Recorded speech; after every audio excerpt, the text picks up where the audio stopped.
Avec cette vidéo, je continue mon cycle sur les fourberies de Scapin de Molière. Et voici la vidéo sur l'acte 2. L'acte 2 commence par une discussion entre les deux pères. Géronte est mécontent de la tournure que prennent les événements. Il accuse Argante de ne pas avoir assez bien éduqué son fils, il fait n'importe quoi. Dès que vous êtes parti, il se marie avec la moindre fille venue. Ce dernier lui répond quand même que le fils de Géronte pourrait encore avoir fait pire. En fait, c'est ce que Scapin lui a laissé entendre lors de la scène 4. Pour essayer de faire passer un petit peu la pilule. Géronte doute d'un coup. Il revoit son fils en scène 2. Ce dernier veut l'embrasser. Géronte veut obtenir des informations sur ce qui s'est passé en son absence. Selon lui, Scapin aurait parlé. Ce qui effraie Léandre, car Scapin sait beaucoup de choses. Le père rompt la conversation en disant qu'ils reprendront à la maison. Dans la scène 3, Octave remercie Scapin du fond du cœur. Léandre, au contraire, son maître, veut le frapper pour se venger. C'est une scène drôle, car à chaque fois qu'il s'approche de lui pour le frapper, Scapin se dénonce, il avoue une bêtise qu'il a commise dans les jours qui précèdent.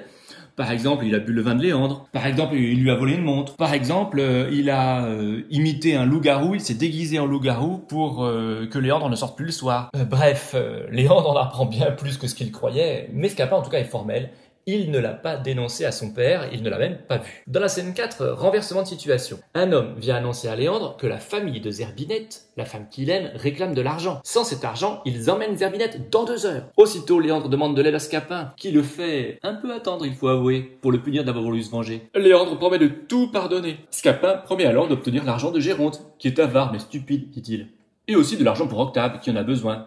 De son père Argante. Dans la scène 5, la discussion de Scapin est difficile avec Argante. Ce dernier ne veut pas lâcher son argent, malgré quand même d'assez bons stratagèmes de Scapin. Alors d'ailleurs, Scapin lui fait croire qu'en plus qu'il est de son côté, qu'en plus il a dit à son fils « Non, mais ne faites pas ça, c'est pas bien ». Le stratagème principal est de dire que le frère, fake, Hyacinthe n'a pas de frère à ce moment-là.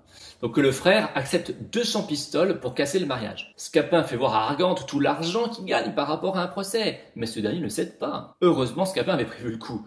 Dans la scène suivante, Sylvestre, déguisé en soldat, prétend être le frère de Hyacinthe. Et il fait tellement peur à Argante, qui se cache derrière Scapin et prétend être quelqu'un d'autre, en disant qu'il va le tuer, que ce dernier accepte de donner les 200 pistoles. À contre-cœur quand même, à Scapin. Dans la scène 7, c'est au tour de Géronte de se faire voler, lors de la scène très connue de la galère. Scapin prétend que Léandre s'est fait enlever par les manouches, qui réclament 500 écus pour le libérer, sinon, hop, il l'emmène en Algérie. Géronte, qui est un radin fini, est dur à convaincre, et il emploie lui-même divers stratagèmes pour ne pas donner l'argent. Mais Scapin a finalement raison de lui. Cette scène met en œuvre un comique de répétition bien connu, vous connaissez sûrement la phrase « Mais qu'allait-il faire dans cette galère ?» Mais qu'allait-il faire dans cette galère? Dans la dernière scène de l'acte 2, Scapin remet l'argent aux 2 garçons, non sans faire attendre un peu Léandre, et en lui faisant promettre qu'il l'aidera à se venger de Géronte.